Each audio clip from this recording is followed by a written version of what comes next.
I used to think the worst thing in a marriage was silence. Now I know it is noise. The noise of a phone lighting up face down. The noise of a lock clicking on a bathroom door. The noise inside your chest when you suddenly understand that love, the thing you built your life around, was left outside like a coat on a chair, and no one bothered to put it on again. I will start with the last normal morning, because endings are hiding there if you know where to look. It was a Thursday. I brewed coffee, strong and dark. Elena padded into the kitchen with sleep in her hair and the sweater I bought in October. She kissed my cheek and smiled the small, tired smile that had become our weather.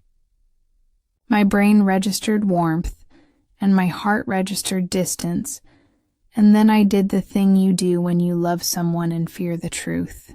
I looked away. "Big day?" she asked. "2 client calls. I'll be home for dinner." She nodded. "I'll make the pasta you like." We had both decided, without saying it, that normal would save us, as if routine were a lifeboat and not a slow leak. At the door, I hugged her longer than usual. She let me. She smelled like shampoo and oranges, and something else I could not locate, like a note in a song that unsettles you because it is almost, but not quite, in tune. I drove away. The city woke up around me. Traffic lights changed. People held paper cups and hustled toward offices. I turned on the radio and turned it off again. Silence. I told myself not to be dramatic. I told myself this was a phase. I told myself to be kind. I told myself a lot of things. At noon, the first crack appeared. I had forgotten my laptop charger. I parked in our driveway, let myself in, and found the house in that midday hush that feels like a stage set. Sun pooled on the floor. The sink was empty. A glass sat by the window with a ring of water and a lemon slice curling like a question mark. I called out for Elena and heard the shower. I moved toward the bedroom and stopped at the bathroom door because I heard her voice, and then a deeper voice, not the echo of music. A voice. "Wait," she said, laughing in a way I had not heard in months. "He'll be gone all day." He said dinner. Me. I am not the kind of person who barges in. I am not the kind of person who eavesdrops. I am exactly the kind of person who pressed my palm to the wood and listened anyway, like someone on a dock testing rotten planks waiting to fall through. "Later," the voice said. "I want to see you." My hand was shaking. I wanted to be brave. I wanted to be wrong. I wanted to be the person I had been 2 minutes before. I could not be any of those things. I stepped back quietly, took the charger from the nightstand, and walked out of my house like a thief. I got into the car and remembered to breathe only when I made the first turn. There are moments you replace so many times the edges dull. This is not one of them. It is sharp. It is a shard of glass forever in my pocket. By the time I drove back to the office, a part of me had already decided to forgive her. It sounds ridiculous, I know. Your mind bargains with your heart. Maybe it was a call with a friend. Maybe it was a plumber. Maybe it was a laugh at a meme. But the second voice, the later, the want, it nested inside me like a cold egg. I lasted until dinner. Elena made the pasta she promised. She poured wine and asked about my calls. I told her about numbers and timelines and things that did not matter, so I would not have to say the thing that did. When she reached for her phone and set it face down, a small muscle in her jaw flickered. She had never done that before. Or I had never noticed. She excused herself to use the bathroom and took the phone with her. "Meet me tomorrow. Same place?" I heard in my head, though I knew it was only memory.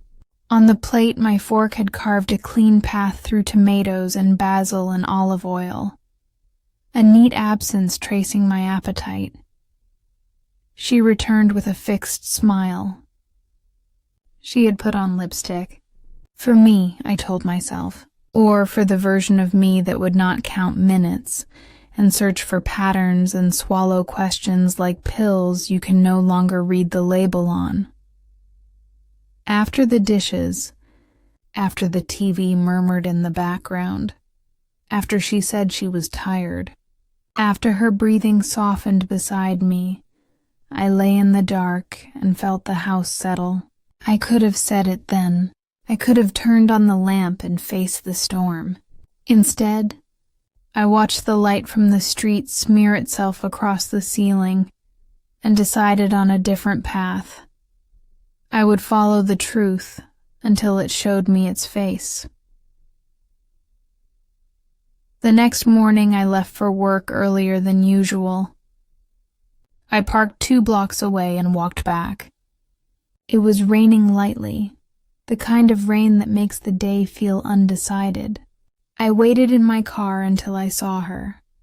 Elena stepped out with an umbrella and her blue coat, the one that made her look like a bright thought in a gray room. She looked at her phone and smiled, and the smile was not for me. She turned right toward the cafe on Maple. I kept my distance. Every step felt like betrayal, which is strange because I was the one being betrayed. Inside the cafe, she chose a corner table. I stood across the street under an awning and pretended to look for a rideshare. 5 minutes later, a man walked in. Tall, dark hair that needed a haircut. He took off his coat, scanned the room, and found her with the kind of ease that comes only from practice. She stood. They did not hug. They did not kiss. They placed their hands on the table as if they could not trust them in the air. Elena leaned forward. He did the same. Their faces arranged themselves into something private. There is no correct way to watch your life split. I tried not to be obvious. I pretended to be part of the weather. A bus roared by and sprayed my shoes, and I did not move. They spoke for 30 minutes. Sometimes Elena laughed in that new light way. Sometimes she looked out the window at nothing, as if life had turned to a question she could not answer. Once she touched his wrist as if to say stay. He covered her hand with his, and the gesture landed in my chest like a stone in a lake. They left separately. He waited a beat to give the illusion of caution. She turned left and he turned right. I stood still and knew 3 things that felt like 4. 1. This was not a mistake. It had gravity. 2. I would have to confront it. 3. I had no idea how. That night I did not mention the cafe. We ate leftovers. Elena said she had a headache. I said I did too. We were polite. We were cordial. We were 2 actors who did not believe their lines any longer. On Saturday, we cleaned the house. On Sunday, I watched a game I did not care about. She read a book she had already finished. We slept. We woke up. We pretended to be the people we used to be, and in doing so, became the people we feared. On Monday, I followed her again. More rain, same cafe, same man, this time a hug, a quick one, the way people might hug before a flight. His hand rose to the back of her head and she let it, as if comfort had a key she trusted him to keep. I went inside. There are doors you walk through as a different person, even if you look the same on the other side. The bell chimed. Coffee and cinnamon, chairs scraped. I saw our table, and the part of the universe where I was still a husband dimmed, and then steadied itself in a smaller form. Elena saw me and went white. He took a breath, then another. I walked to the table and stood there with my hands at my sides because I did not know who I might become if I used them. Hi, I said. My voice worked. I think I have found my charger. It was a stupid thing to say, but the truth of it was its own confession. Her lips parted. She looked for a script that had not been written. Please, she said. Not here. Where then? I asked. Where do we keep the truth? The man stood. He brought himself to his full height, which did nothing for me. I'm Daniel, he said.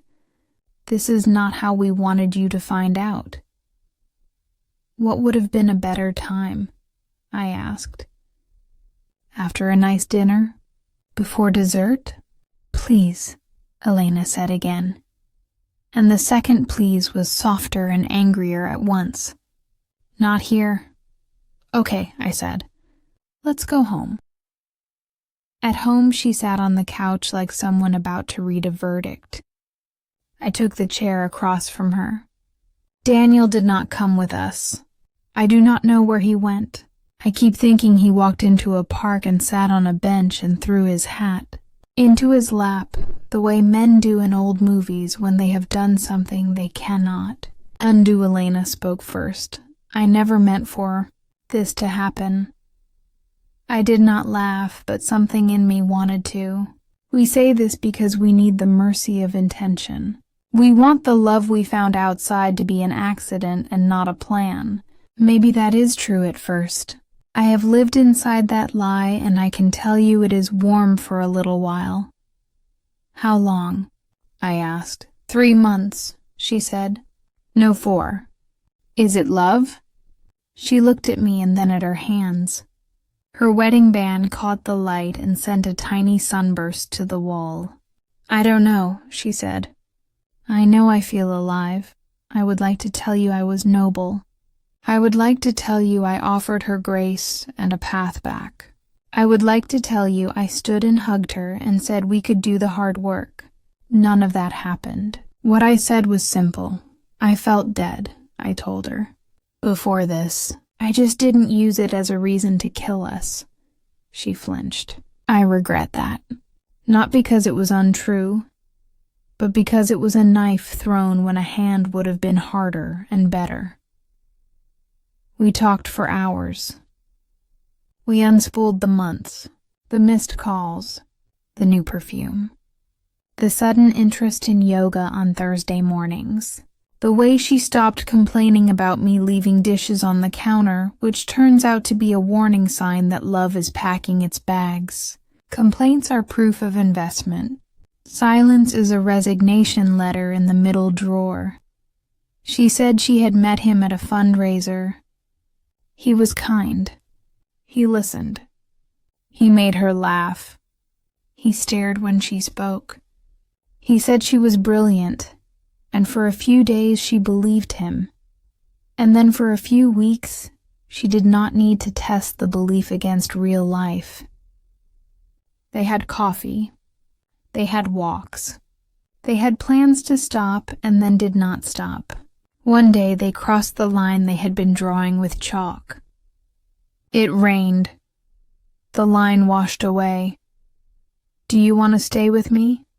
I asked, and I surprised myself by using the old word with me as if I were still a country to which she had a passport. I don't know, she said. Honesty is the kindest form of cruelty. It erases the hope you were feeding on like stale bread. We tried counseling. For 6 weeks we told a stranger about our private storms. He was calm. He gave us homework and nodded when we turned nothing in. We became articulate about our failure. We used phrases like unmet needs and emotional attunement and repair attempts. We became skilled at explaining why we were broken. This did not make us whole. One night after a session, we came home and a wine glass fell from the counter and shattered. We both bent to pick it up and our heads knocked. We laughed, really laughed, and then the laughter turned to tears because it felt like a visit from our former selves who left without luggage. The affair did not stop. It simply moved underground. Elena hid better. I asked fewer questions. You might think this was weakness. It was actually the last of my strength trying not to start a war I could not win. I thought about Daniel at odd hours. I imagined his face when he first saw her. The way he probably stood in a doorway the night it happened and wondered if he was brave or stupid or both. I hated him for being the person who caught what I let fall. I pitied him for thinking love built on ruin would not crack under its own weight. Then the email arrived. I was at work. The subject line was short. It said, "I am sorry." I opened it and found a message from his wife. I did not know he had one. Her name was Mara. She had found a hotel receipt. She had found texts. She had found a photograph. She had found me through a search of his phone, and my number in a call log at 2 a.m. She attached the photo, and it was a picture of Elena and Daniel at a winter fair with lights behind them and his scarf around her neck. They looked happy.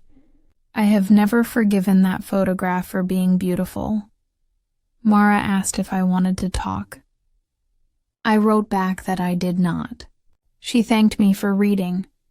She said she hoped we would both survive this. She said she thought they had started with the best of intentions, which is another way to say nothing. I closed my laptop and placed my head on my desk and listened to my breath and counted to 100. When I lifted my head, the world had tilted by the smallest degree that still allows you to lose your footing. That night, I told Elena about the email. She sat down and pressed her palms to her eyes. "I told you I didn't know what I wanted," she said. "Now I know. It was not me. It is a strange kindness when the wound stops pretending to be a bruise and shows you the cut.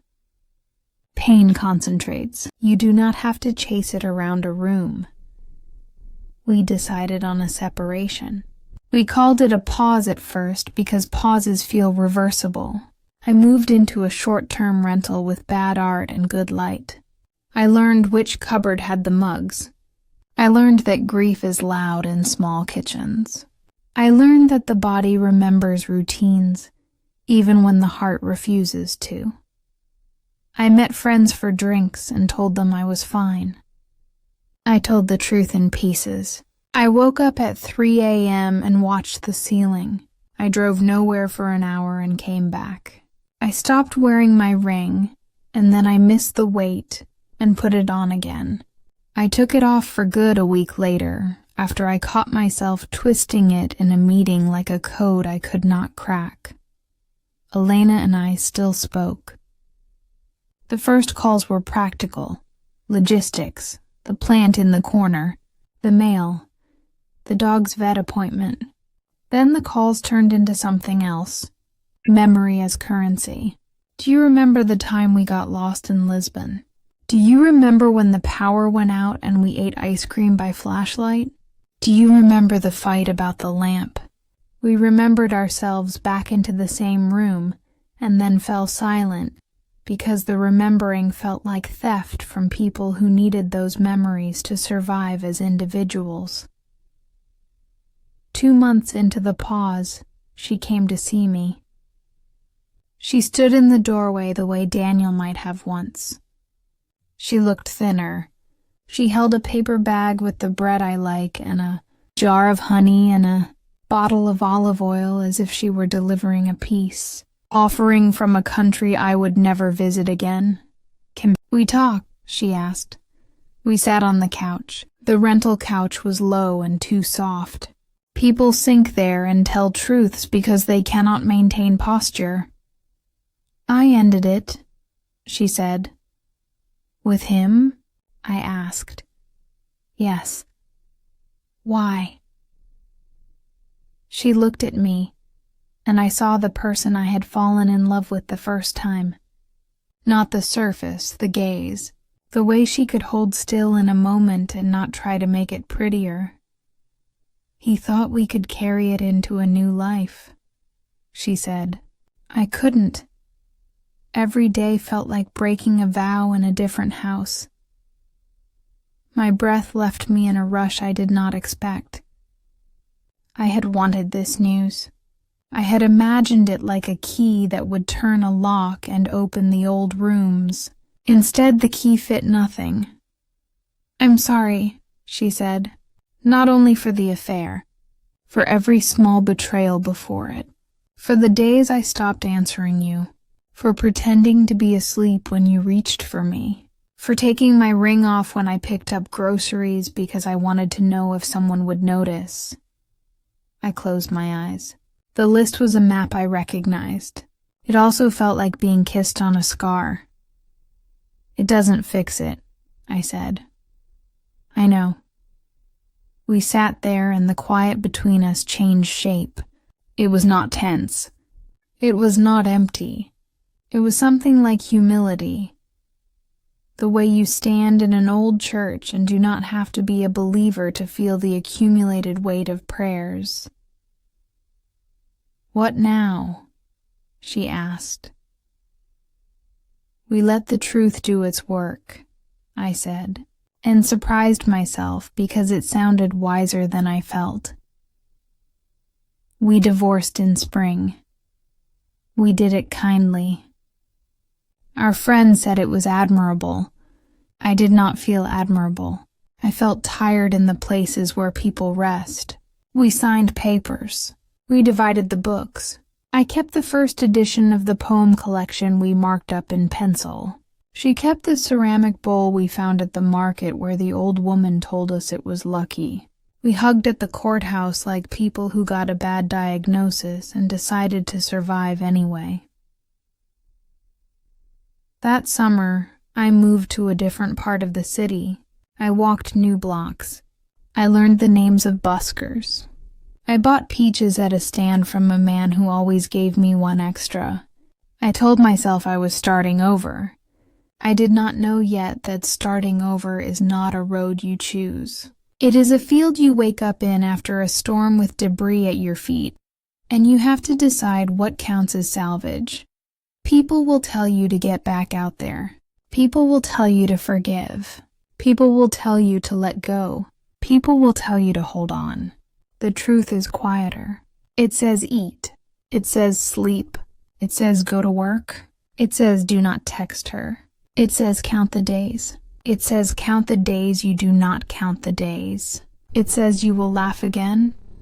And the first time you do, you will feel guilty. And then you will not. One evening in late August, I found a letter under my door. No return address. I opened it and recognized Elena's handwriting. She said she had seen a photograph of me at a friend's barbecue. I was laughing and holding a paper plate, and someone had written my name on the cup because no one trusts memory at parties. She said she was glad I looked happy. She was dating someone. Not serious yet. And I should know because we had promised after the worst was over not to become strangers who learned about each other through other people's mouths. At the end of the letter, she wrote a line that I think about more than is probably healthy. The affair did not destroy us, she said. We destroyed us. And the affair was the name we gave to the moment we admitted it. I folded the letter and put it in a drawer with warranties and random keys. I did not answer. Some truths do not ask for response. They ask for quiet. That fall I met someone. Her name is Claire. She is not a cure. She is a person, which is better. The first time we had dinner, I told her I was divorced. I told her I was still learning how not to interrogate kindness for hidden exits. She nodded in a way that said I could take my time. We walked by the river afterward, and a wind came up, and she shivered, and I gave her my jacket, and later, when I found a hair on the collar, I did not feel panic. Progress is a soft click. Elena and I see each other sometimes by accident. A street fair, a bookstore, a restaurant where tables are too close. We say hello. We ask about work. We do not use the words we used to hold, or the words we used to break. Once, last winter, she introduced me to a friend as her ex-husband, and I felt the words settle like a feather and not a stone. When people ask me what happened, I decide how much of my life they have earned. Sometimes I say we grew apart. Sometimes I say there was an affair and leave it there. If they are close, I tell them this: we were good for a long time. Then we were not. The distance did not arrive like a thunderclap. It leaked. We were tired. We did not tell the truth about how lonely we were inside the life we made. When someone else noticed her laugh, she went where her laugh felt safe. When I noticed, it was too late to do the slow repair that love needs before it fails. She broke our vow in a way that has a name. I broke it in a way that does not. I forgot to reach for her when it mattered. I forgot to see her, and not just the version of her I thought I had earned. The affair destroyed us. We destroyed us. Both are true. You learn to hold more than one truth when you come out of a fire with your hands. Last week I drove past the old cafe. The same chairs, the same cinnamon, new people holding paper cups and trying to decide which part of their life to tell a stranger first. I parked and went inside and ordered a coffee and stood where I once stood, and I paid and I put change into the tip jar, and the barista smiled with the clean smile of someone who has not yet broken anyone's heart. I sat at the corner table, not ours but near it, and took out a notebook instead of my phone. I wrote 2 columns. On the left I wrote grief. On the right I wrote gratitude. Under grief I put the obvious things. Under gratitude I put the less obvious. And then, after a while, the obvious too. I am grateful I loved her. I am grateful she loved me until she did not. I am grateful I know now that you can survive. I am grateful for winter peaches. I am grateful for friends who show up in the afternoon with beer and pretzels and pretend they came to watch a game when really they came because they heard the way your voice landed on the phone. I am grateful for the exact moment the shame burned out and left room for something else. When I left the cafe, it was raining. Not hard, the indecisive kind. I walked without my umbrella, because some days you do not fight the weather. I passed a shop window and caught my reflection, and I looked like myself. Not the past version, not the wounded one. Just a man in a blue jacket carrying a paper cup and thinking about dinner. There is no moral to this. There is only the way we learn to be careful with each other, and then the way we forget. There is the promise we make, and the way we hold it when holding it is easy, and then the proof of who we are when it is not. If you want a lesson, here is the closest one I have found. Love is not a feeling. It is a practice. You do not make it once and set it on the shelf. You make it every morning. You ask the questions you are afraid to ask at noon.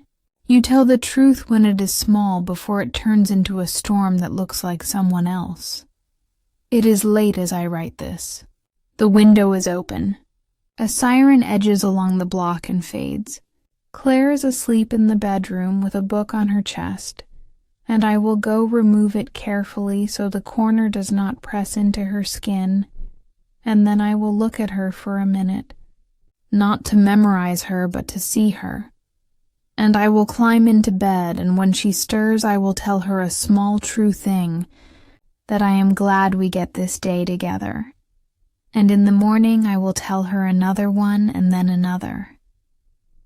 That is as close to a cure as I can offer. Sometimes I still dream of Elena. In the dream we are at the shore. The tide is out. We kneel and build a castle, and the sand is damp and holds for a while, and then the water returns with its quiet hands and takes the outer wall, and then the next, and then the keep. In the dream we do not grieve. We watch, we nod, we stand, we walk back to the car. We drive home and the sun is low, and the road is long, and we are both allowed to be quiet in the places where we used to be loud. I wake up, and I do not reach for my phone. I go to the kitchen and brew coffee, strong and dark, the way I used to. I pour 2 cups because I am still learning I am not alone. I hear the shower. I do not press my palm to the door. I set the cups on the counter. I wait. The lock does not click. The noise is gentler now. It sounds like water, and the future, and the small relief of being an honest person in a life that asks for nothing more than that.